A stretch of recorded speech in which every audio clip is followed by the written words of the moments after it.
Good morning. My name is Vivien Fröhlich. I'm from this wonderful city of Berlin, and I'm a project coordinator at 7,000 Languages.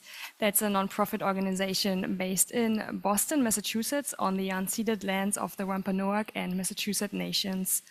And I will talk about treasures from the archive today. But first, I'd like to shortly introduce our organization, 7,000 Languages. Our mission is to empower communities around the world to teach, learn, and sustain their endangered languages.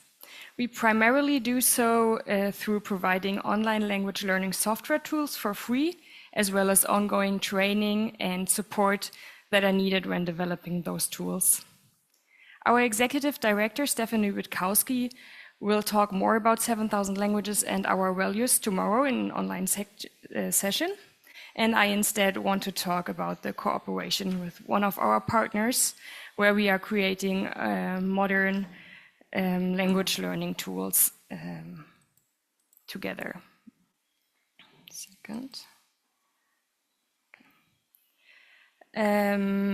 So let me now introduce our partner in the project. So this is Alaska, the 49th state of the US. And there are 20 Alaska Native languages, and they have been recognized as co-official languages for the state of Alaska since 2014. Alaska's languages are generally grouped by regions, often identified through native regional corporations established by the Alaska Native Claims Settlement Act from 1971. And one of these regions is the Doyon region. In this region, there's Fairbanks, a nice little city where the Doyon Foundation is located. That's an Alaska Native charitable organization that provides educational, career, and cultural opportunities to enhance the identity and quality of life for Doyon shareholders. We've been working together for 10 years now, and we've been creating language courses for the 10 native languages that are spoken in that region. On that map, you only see the 9 Athabaskan languages, but there's also Inupiaq and Inuit Aleut language. Children in this region, they usually do not learn these languages as first language, and there are only a few, if any, first language speakers left. But there are efforts to reawaken, maintain, and sustain the ancestral languages, but teaching material is limited. And in the past, together we have,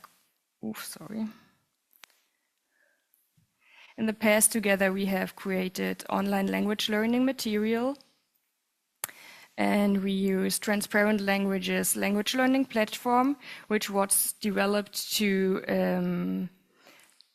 teach a variety of world languages. But then when the demand for online language learning material for endangered languages grew, that software company first created an in-house volunteer program, which later became 7,000 Languages as an independent, not-for-profit organization. And we can still provide free access to the language learning platform, and we can give training to the communities. So as an example, here you can see some activities. This is how the platform looks like when we are giving courses there. And here, this is a conversational Tanana course, and it starts with a video where 2 speakers are having a conversation, and they introduce the topic and they introduce the sentences that are taught in that lesson. Then there are slides to introduce grammar or to introduce culture. And then there are several activities to practice the new vocab, focusing on different skills. Here, for example, you can see a listening activity where the students are prompted with the English sentence and then have to find the correct Tanacross audio. I really like these courses. They're really nicely made, but they needed a lot of human capacity. So it took a while until they have been ready to use, and so long that the grants that Doyon Foundation got needed to be extended. So what do we need the communities to do? They have to think about topics that they address in their courses. They have to find a course structure. They need to write down words or sentences they want to teach. And they have to record the audio. And this is only the minimum they have to do. So they can also take images, create videos, write culture and grammar slides, and then everything is uploaded to the platform to create a course. I want to give you a short insight into the back end, so it's pretty straightforward. You first enter some basic information like the letter name and the objectives of your lesson. Then you choose the activities that you want to use in your course. There are 40 different activities that teach different skills. And then you write down the vocab you want to teach and upload or record the audio. And then we put the lessons together according to the structure planned by the communities. Okay, back to what we need from the communities to create a course, which is a lot of human capacity of speakers, which are in the region that I'm talking about, mostly elders, and they become few and few. And this is where we get to the treasures from the archive. So in Fairbanks, Alaska, there's not only the Doyon Foundation located, but also the Alaska Native Language Archive. And this archive holds word art treasures to our project. In the 1990s and early 2000s, speakers of several Alaska Native languages created language courses in collaboration with the Yukon Native Language Centre, which is located in Whitehorse, Canada.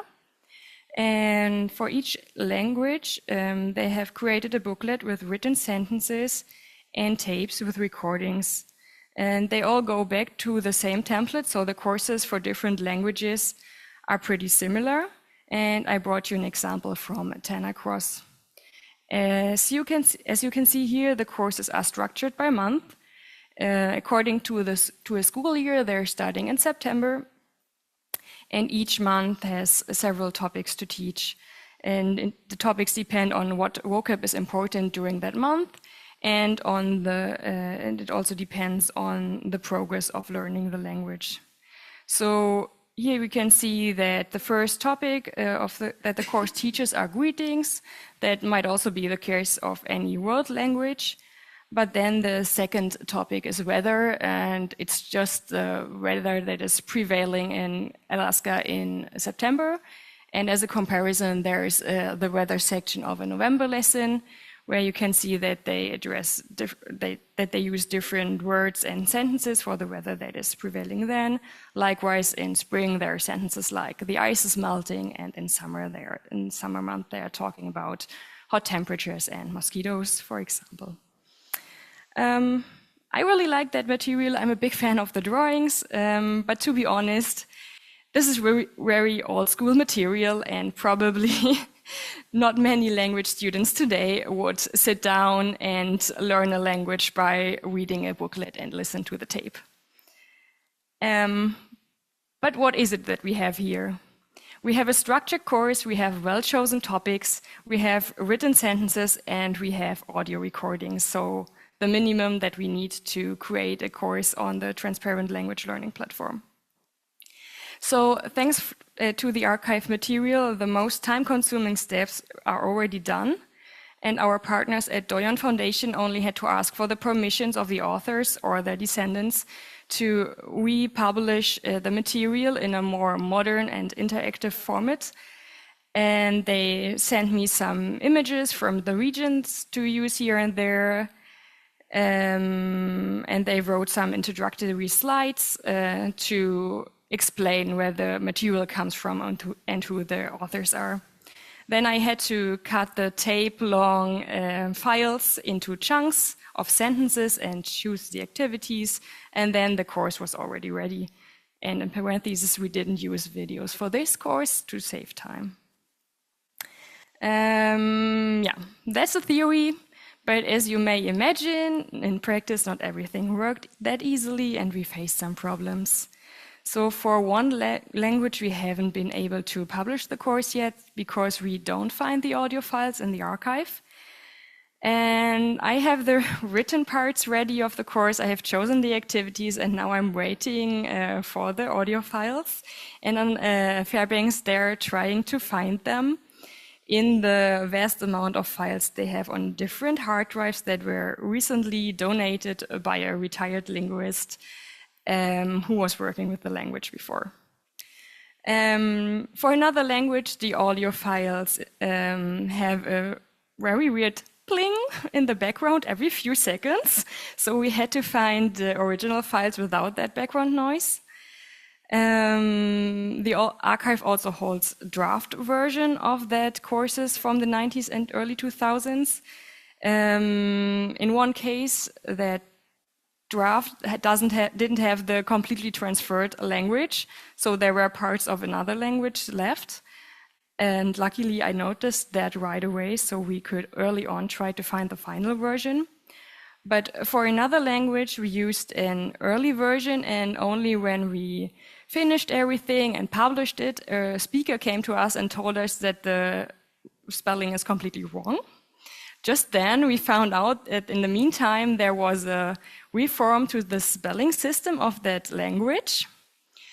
And so we had to find the revised version of it, and I had to go through the whole course again and change the spelling where necessary, which was a lot of work. But actually, that's a good outcome, because imagine there was no speaker telling us that the spelling is wrong. So we would teach the wrong spelling in our course. And this also shows how important it is to have speakers available who can review the courses and who can be there in case of language questions. So for example, sometimes I find spelling inconsistencies in the material where I'm not sure whether this is an exception or a mistake. And for many of the languages, Doyon Foundation knows speakers or linguists who work with the language, but for some languages, there's just nobody left. So despite the problems, in 2023, we successfully created 5 language learning courses for Alaska Native languages from archive material, namely Tanakros, Apatanana, Denake, Bentikanaga, and Inupiaq. And those courses can now be used in the classroom or as standalone courses for asynchronous language learners all over the world. And the files, the audio files, can be reused by non-native teachers who are teaching native languages without the need of recording themselves, because this might feel uncomfortable for them if there are no fluent first language speakers. So they would have to find a native speaker, which is in some cases just not possible anymore because there are no first language speakers left. I would like to show you shortly how the course look like now. So they start with introducing sentence by sentence, all the sentences that are taught in a lesson. And then all the sentences are practiced in different activities using different skills. So this is a pronunciation practice activity where the students will listen to the original recording, and then they have to record themselves saying the sentence as well. There's a matching activity where they have to match the Tanakros with the English translation. This is a listening activity, and they listen to the Tanakros recording and have to find the written sentence. And this is a writing activity where they are prompted with the English sentence and have to type the Tanakros translation. So what are our next steps? Well, when we find the audio for the Apakaskagwim course, we will finish and publish that course as well. And we are already training teachers to use the courses on the platform in class to create their own material and so on, to record themselves on the platform and make others use their material. And we also have a collaboration with the Living Tongues Institute to create dictionaries from the material, so from the archive material and from the earlier conversation courses. And when all of this is ready, if the communities want that, we can think about archiving everything together, maybe on the Alaska Native Language Archive or anywhere else. So if you are part of or know any endangered community that would like to use their archive material or any other material to create an online language learning course, please reach out to us.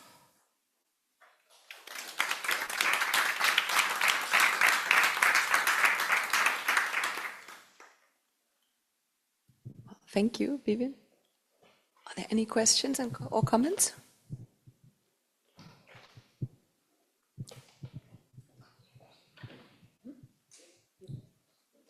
Right, thank you. I think the effort is extremely welcomed. You're doing so well. I want to suggest that around the world, as you mentioned that you are trying to go into producing dictionaries out of the languages, around the world, the most read book per my standard is the Bible. I don't know if you could put these things into writing, the versions of the Bible in those languages, especially, Prof, when you were doing your presentation yesterday, I also felt that that part of Brazil that is losing the language, which had only 3 speakers or something like that, could also be put into writing the Bible for them, so that generations that will come would also have those languages still in place. Thank you. Thank you for that. You want to comment? Yes, so we are working with communities that want to work with us. So they come to us, they tell us what material they want to use, and then we use that material. We don't do that, like, we don't do the first step. We want the communities to want that. I have a question with regard of uptake. So do you do you have a notion of how many people are using your courses, and do you get feedback on them? Like, one is the creation, but how much do you get from on the uptake side? So there is a possibility to look up how many students are using the courses, and it completely depends on the community. So there are courses where only a few students around the world use them, but for example, in Alaska, we have several hundreds using our courses, and they are also used in class in schools. So the schools are really trying to push their students to actually use that material, while in other more remote places where the internet access is not there, it's more difficult. But also it's possible to use it offline, but then they have to first go somewhere to download. Yeah. So we have a question from the chat by Nick Tieberger. To follow the theme of the conference, you leave as a question the archiving, but the original material or enriched metadata of archival material in these courses must be available for future reuse outside of the platform. Is the underlying data easily exported? So it takes a few steps to make the material from the platform available to easily readable files. But we can do that. But again, here the thing that we want is that the communities want it. So we don't go there and say, hey, here's our material, archive it. But we want the communities to want us to do that. That's why it's not a general step in the process.